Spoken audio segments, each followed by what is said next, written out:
there is how I would rig this frog all 5 days. Wait, how many days are in a week? Cut. Welcome back everybody to the world's worst fishing lure making TV. I'm your host Chris Jones, and we've got an exciting video today. As promised from the previous video, we are continuing the frog mold series. Okay, so this is part 2 of the frog mold, and here's what we had in video 1 was the 1 cavity test mold. Okay, alright, so you can see that we have 2 other molds here. What's going on there? Well, this is the complete evolution of this bait, and we're going to take a look at that in just a moment.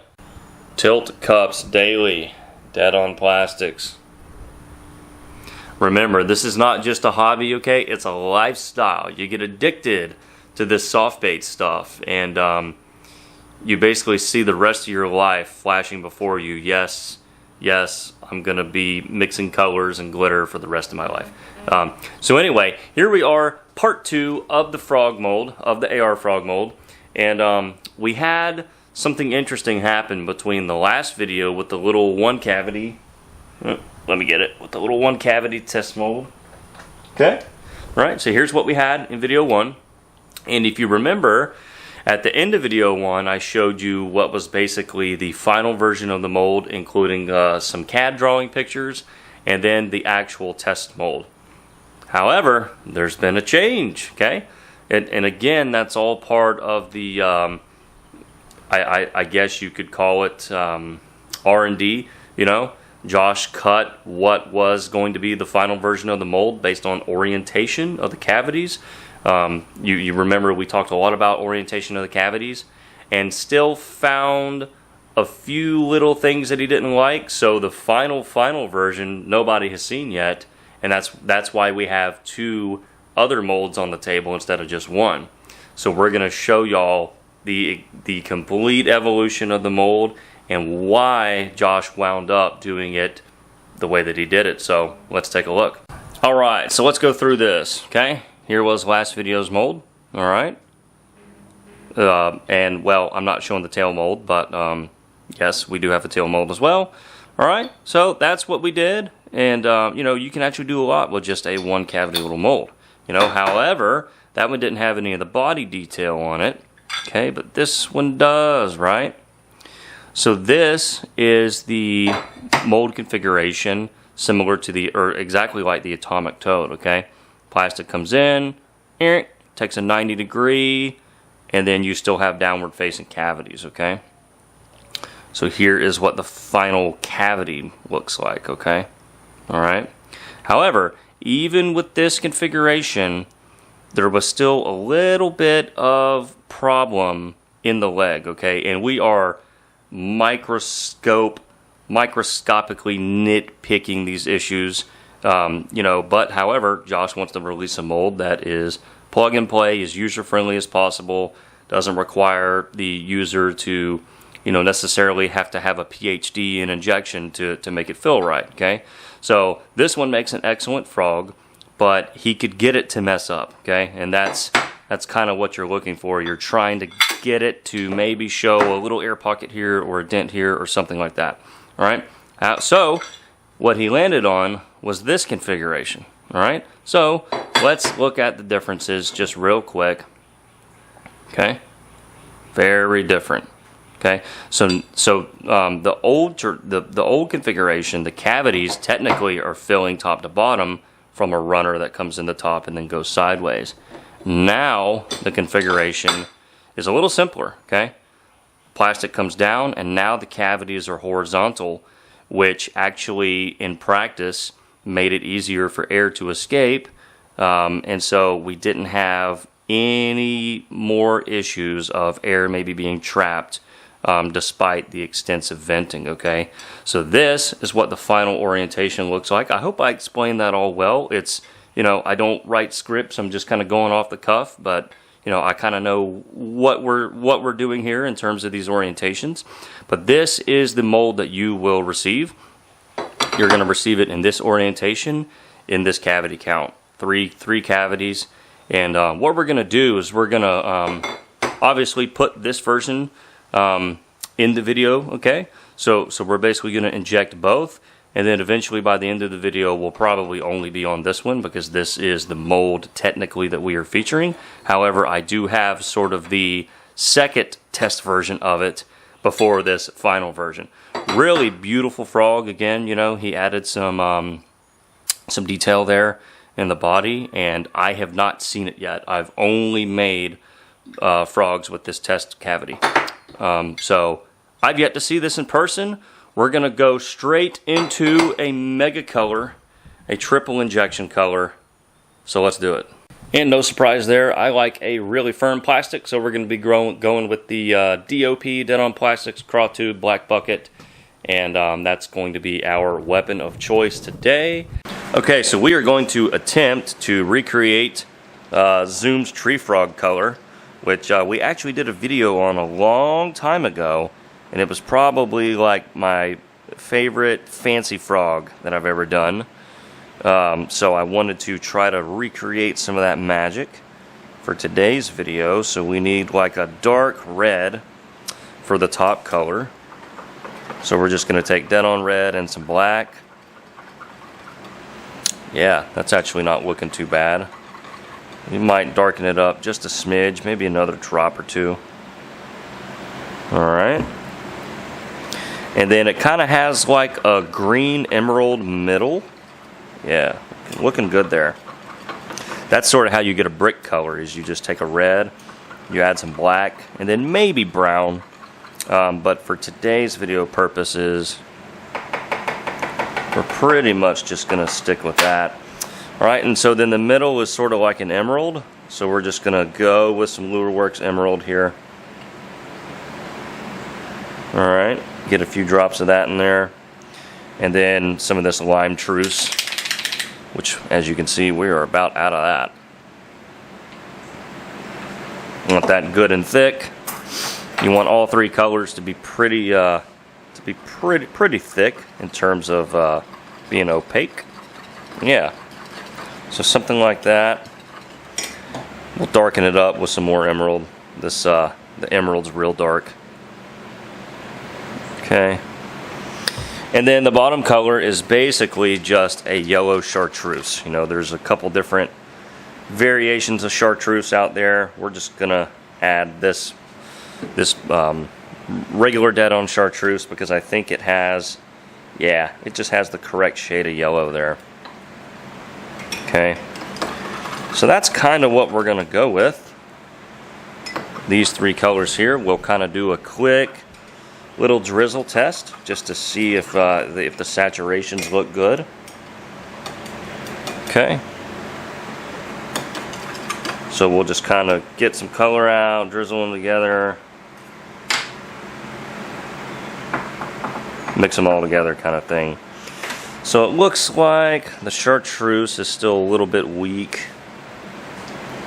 So we'll add some of that into there. Everything else is actually looking pretty decent. Now I don't have an example of the Zoom in my hand. I do remember what it looks like, and I did kind of reference my old video. But this is basically the color profile. We're going to add some black flake, just kind of dispersed here and there, and we're going to see what happens. All right, let's rock and roll. See what happens here.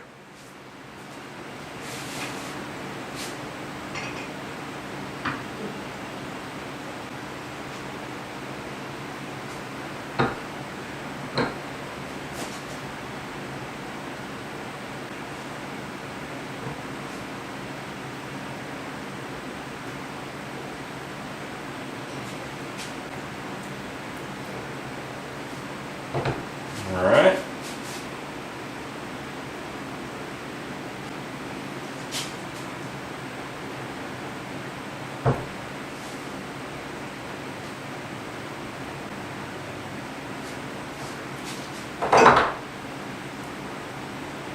This is always fun to look at, is the blending block to kind of show you the pathways of the plastic. It actually has to go a long way before it even gets to the mold.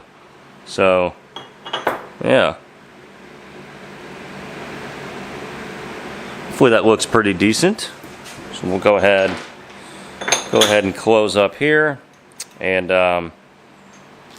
we'll have the first mold ready to show you in just a moment. All right, so here was the second test version. Okay. All right. Oh, didn't quite get the legs to fill on that one. I'm a little out of practice on this stuff, if I'm being completely honest. Okay. So we'll look at the two frogs that did fill all the way. Yeah. It's definitely got the Zoom tree frog vibe. A little bit of spill over there, but really pretty. One of the things I always liked about the Zoom tree frog is that it was laminated so sloppily, you almost couldn't really tell that it was a triple laminate. I remember before I started making baits, I would look at the Zoom tree frog and think, how did they do that? I just couldn't figure it out because I didn't know anything about these processes. However, here is the final version of the frog in terms of the body and the details. So you can see everything filled out quite nicely. No dents or air pockets okay.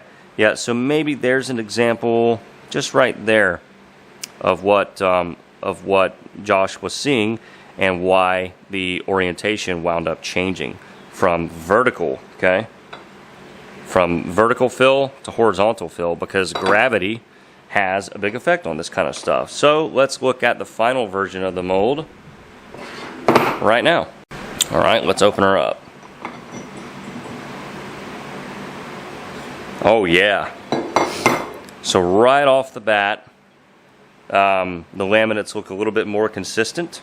Okay, so if we just look at one from the previous mold, you can see probably just a lot more wish-wash blending in the tail, which some of you may like. But it appears just from looking at this, just from looking at this side, that we probably got a little bit better of a laminate in what is the actual final version, final orientation of the mold. So let's take him out. Oh yeah. Oh baby. Look at this. Wow. You can see the runner had a little bit of bleed, but the cavities came out pretty much as good as you can get them. Look at this laminate here. You can correctly and consistently identify all three layers of color going in there. Wow. Yep, there it is. That's the ultimate tree frog color. And what I like about this is that I actually added some flake to the other colors. I think the Zoom version, you only have that black flake just in the top red. But we decided to do some more. Yeah. All the legs filled really well. Yep. Yeah. And on careful, close inspection, I don't see any of those little issues there in the leg. So again, let's try to find one from the earlier shot. One of them had just the slightest little pocket there. Well,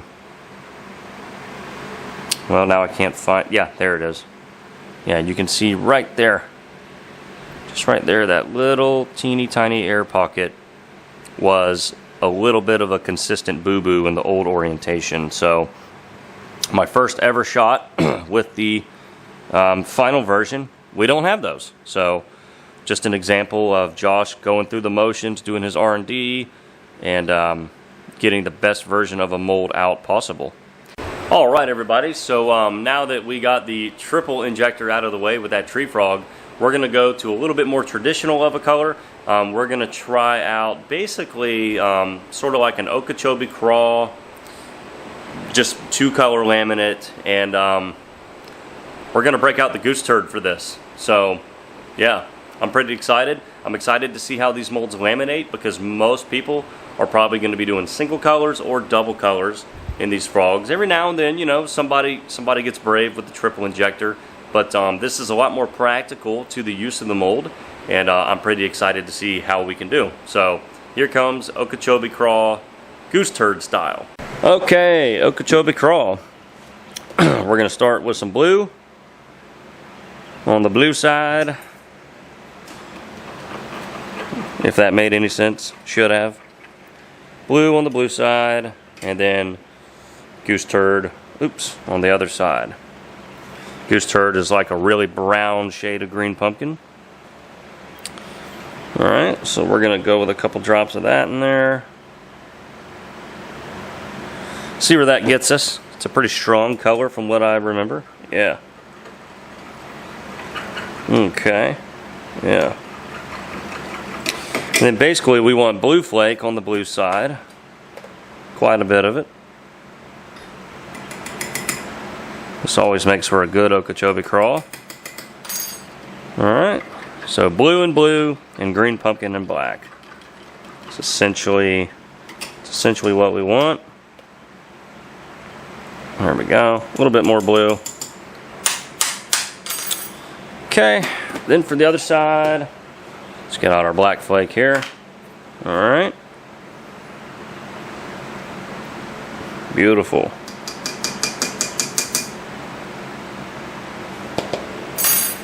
See how that fits. That might actually be a little bit too much black flake, but yeah, good enough. So that, I think, is what we're gonna do. All right, here we go. Okeechobee crawl, dual injection time. Yeah, I'm excited to see these.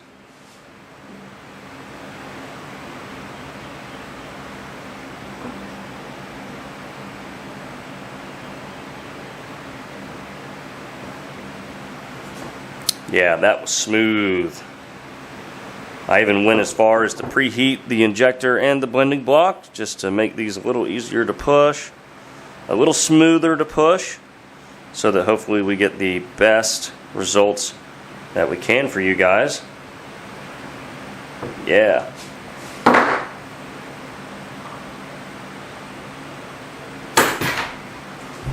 Oops. Yeah, check that out. Is that not going to make an awesome Okeechobee crawl? Hey, like I said when I did the goose turd video, this is going to become a staple green pumpkin base for a lot of colors. And here's just one example. Okie doke, here we go. Final version. Yeah. Boy, that just looks awesome. I love the side view because you can kind of really get to see the aqua color that the blending of the two colors make. You know, the brown and the blue give you sort of that aqua right there. Yeah. Excellent. Yeah, really great laminate. Or, sorry, really great job laminating there. Really solid laminates. If we look at them, looks like they both did incredibly, or all three did incredibly well. Look at that. Really good laminates there. And in some cases, a little bleed over from a laminate does give it character. Yeah. Excellent. Excellent, excellent, excellent. And just so the experience is complete, yes, we are going to do one final color using the tail mold. That's just the leftover plastic right there from the Okeechobee crawl. Yeah. So we're probably just going to do traditional black body, blue tail. All right, here we go. Black with blue sparkle tail. Think that'll fall nicely. Oh yeah. So I believe this is a 6-ounce injector, which comfortably fills the mold. Yes, the tails are in there, but that's not very much plastic. So I think if you do have a 6-ounce injector, you can comfortably fill the AR frog here. Yeah. Awesome sauce. All right, we'll meet y'all back in just a minute. Oh y'all, try that one on. Woo! Try that one on for size. That is probably my favorite of the day right there. Wow. Why didn't I just do that all 3 times? Man. Yeah. I think that right there probably takes the cake. Look at this. Holy smokes. Yep.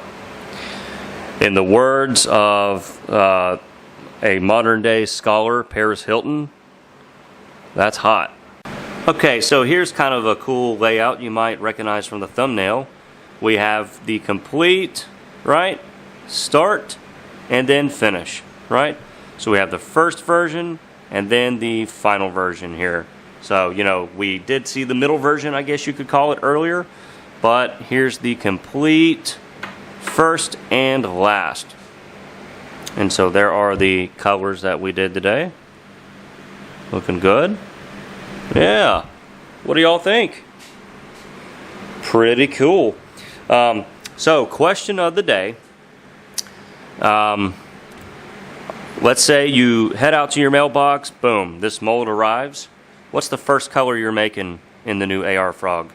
Comment down below. Let me know what color you would make first when you receive this mold.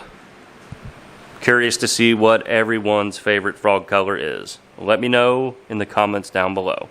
Okay, so here's how I would rig this frog every day of the week. We'll just put it that way. But no, all 7 days a week, okay? So this is a size 5 screw lock swim bait hook, okay? And one of the good things about this frog is that Josh left a really wide nose on it. You can see that screw lock goes comfortably into the bait, okay? And a size 5 has a long enough shank for it to come out the back and fit comfortably and properly into this little hook keep, okay? You can see this plastic notch there. That's so you can kind of bury your hook in there and you have a nice weedless frog presentation, okay? A really, really great feature. That's a size, again, a size 5. A size 4 was a little bit too small. You could probably get away with a size 6, you know, and keep in mind, the bigger the hook you go, in theory, technically, the further you can cast this thing because it'll add a little bit of weight to it. But that right there is what I would consider perfect and proper rigging for this AR Frog, just like that. All right, let's get a quick toss out there just so that you can see the bubble trail. And we got some really good shots of the frog in the last video. I had some help. Happy Jack was with me. So, yeah. Let's get another cast out there. Hopefully this is even in the frame. Yeah, there it is. Really loud kick, really loud bubble trail. Yeah, look at that. That's really nice. What I'll do is I'll zoom in and try to bring it right through the camera frame best I can. It's never ideal to try to do this yourself, but here we go. Yeah, look at that. Looking really nice there. Really, really, really nice. And another thing I'll mention about hook size, I do think going with the biggest hook that fits is a good thing because it kind of adds a little bit of weight to the frog in terms of the underside, okay? Which will help it swim upright. You know, every once in a while, depending on how your cast lands, you know, your frog will come in upside down, which is not a problem. You know, I've been throwing horny toads in my custom frog since I can remember, and that's never really made a difference. But the bigger hook will actually kind of weight it down and act as a little bit like a keel. So something to keep in mind there. But we'll go ahead, zoom back in here, see if we can get a few more little shots of this thing buzzing across the surface for you. Oh yeah, yeah. It makes a really good sound. Kicks a nice bubble trail. Yeah, we'll burn it in. Yeah, you can see that one landed upside down. Yeah. You know what? Let me face the microphone around, and maybe you guys can hear this. Okay, we got lots of background noise, you know, some vehicles and birds chirping, but here we go.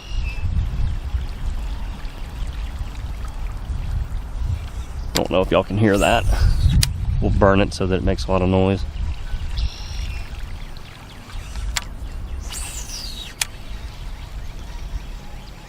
Look at that. One thing I'll say about this frog is that it does not barrel roll. So on the retrieve, it's not trying to roll. It either stays one side or another. And to me, that's only a good thing. That should kind of help keep it weedless when you're throwing it through some really nasty stuff. Okay, everybody, we are back here in the fish cave. So that was pretty much Frogalicious.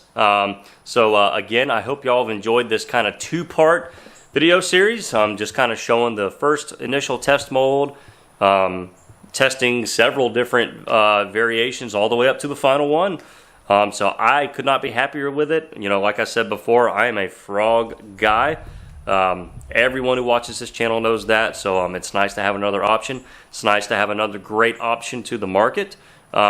This mold in 3 cavity, just like you saw today, is going to be $149, and then of course you do have the tail mold option as well. So yeah, I'm pretty excited to see what everyone does with this mold. So you know, it should be coming to y'all soon. So I'll put a link in the description below to the mold so that y'all can check it out and put it on your mold wish lists. And again, question of the day: if you had this mold coming today, what would be the first color you would make? Let me know in the comments down below. Like, subscribe, hit the notification bell. A new mold is on the way, another one. So we'll see y'all real soon with yet another mold release, and that one's going to be super exciting. It might even be a first of its kind in a way, so we will see y'all then.